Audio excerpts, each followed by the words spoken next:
بیا نکه جان بیا همینجا بگذاریم اپا آقا جان اینجا گذارشینه اپا جان ما در یک سیخ شاشلیک پوسکوی یک شوربا مالش ما در یک خون شوربا بگیریم دو کلچه و یک شاشلیک فرشی مالش السلام علیکم اکا جان و علیکم السلام سودا انتیجه رحمت اکا جان بله جگزه جو هست اکا جو داره اینجا داره مایلش جو کی دوش هماشه اینجا نمیشنیم جو همش جوه خوش آمدین اکا جان رحمت اکا جان شما دا چی بیارم ما دا انا یک چوینیک دا چای گرم سیاهو یک دونه کلچه بگی بیارم یک چوینیک دا چای یک دونه کلچه تمام یک چوینیک دا چای سیاهی گرم یک دونه کلچه بگیریم بین ای در کم بمبرمه اکا جان نخوا که یک مرده که بزباله قد بلند یک دونه کلچه یک چوینیک چای بخری برای کی کار میکنی اکا جان در جونه که خود جور میکنی یا مایده اگم چیزا که بخی جلوت که هکت بگه که خیلی ما صاحب دارم نخوا یک دونه کلچه یک چای راست هم بگوی اپا جان من باید جونی خودم در جور نکنم این خیلی که باشم من در 10 کلچه و یک سطیل چای بیارم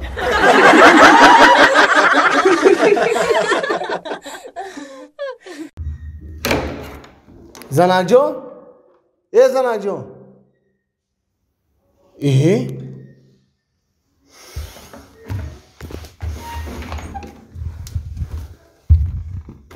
من نفهمیدم ای دختر جوگی دو آدوما در کلیدور پاپشوی کیه؟ ها؟ پاپشوی کیه؟ چی؟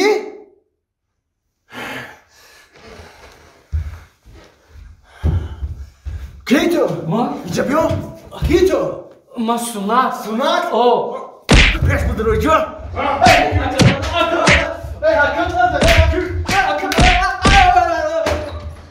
نای نای نای نای نای نای نای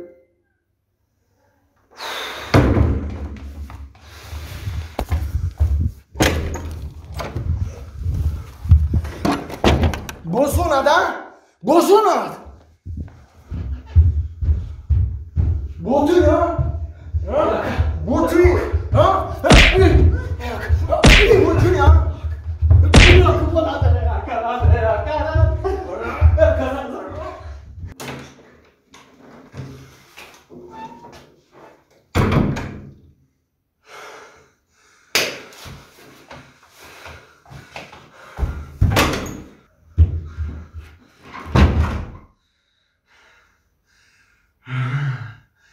ما فهمیدم باس اومدن ها آره بیست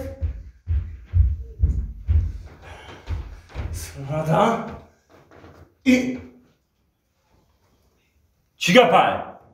مهمانی دام میگیریم یا که یکم شطر فارده سرت ها؟ سونات کو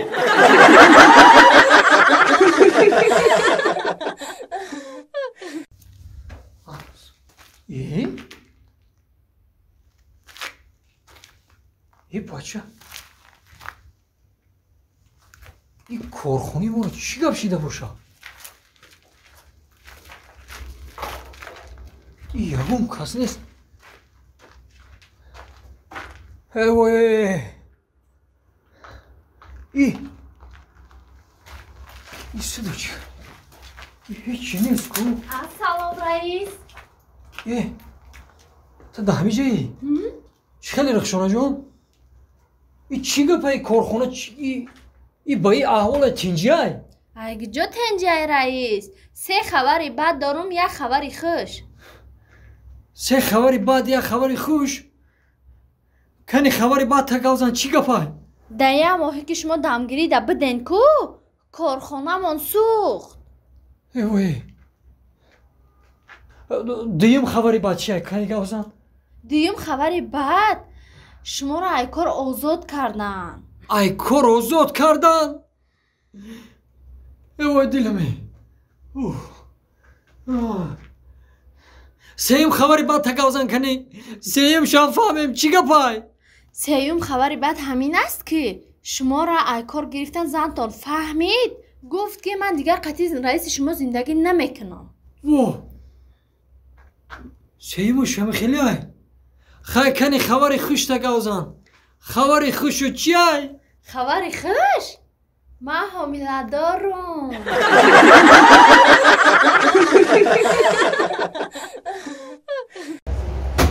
بیا اکا بیا اینا معلومات کنی بگذاریم اکا جون مرحبا اکا جون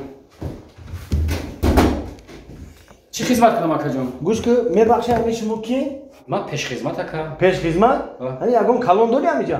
ها شفا مناسب اکا جون برام کلان تو بگو که سو کودک بودو که پیش من روی نکنه با او کلان بگو که او خطوی بامازی فاسون می پیش بیاره یا یوانی خور کنیم فهمید یا یوانی خور مالش اکا حاضر شفا فایرود میکنم تست کن مالش دیدی ها جو من همین دایره یه اولی مرد نمیشناسم مکیم سو گودو که چودو که بسیار میاد پیش مو روی کردیم ها بچه ما هم پدر که نیستیم اوخی هم خیلی رئیس رئیس لبای یاد کلینت اومده اینا اون درونی کابینه داد خب میگه کلانتر تو فایرود که میگه او خود بیار یا اونی خیر کنه میگه چی کنه میگن من نفهمیدم شا یا میرفتی میدید ما را فایرود آه ما داش میریم میبینیم هیچ گامی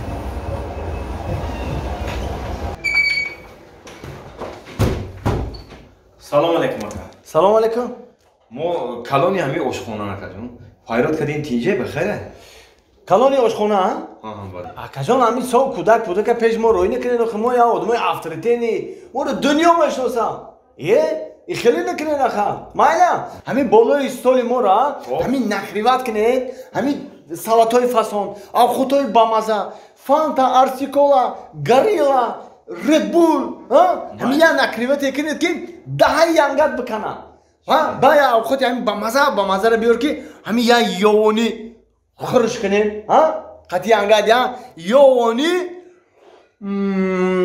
خور یونی خیر قطعی انگاد همی یوانی خور کنیم کم نیست اکا جون ما در خدمت ما همین یک استاد شما را یک نکریوت خوب میکنیم اکا جون شید اکا جون ما در خدمت تست کنیم یک اکا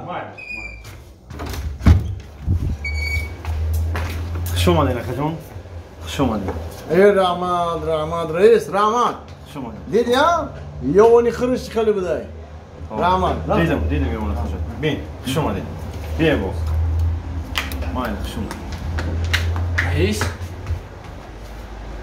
ای یوانی خیرش چی خیلی بوده ای یا مامی رنگی خمال میخوبیانو پلچه با میدودیا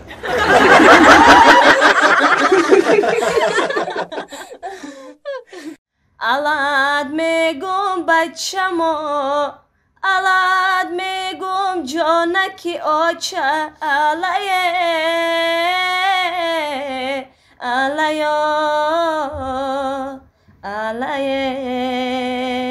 در آوازی آتش میمراخه آوازی بلبلکش زنک جان یک دیده زنک؟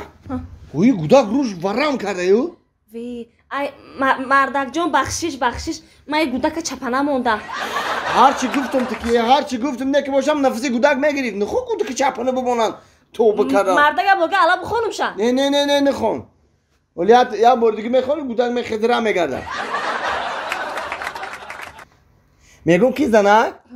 این بچه مانم 7 روزه شد با نامش چی بمانیم؟ مردک جان من این بچه منو بر وقت فکر کردگیم میگم نامش کامیل بمونه کامیل؟ نه کامیل نامش نمیمانیم برای چی کامیل نمیشوه؟ اونو همسایه مونایکو کامیل بچه سنت 3 روز پیش گل دزدیده بود ملیسا گفته سیانشا با همین بچه خمان خیال کامیل نکنن که برد مخرم کنن شا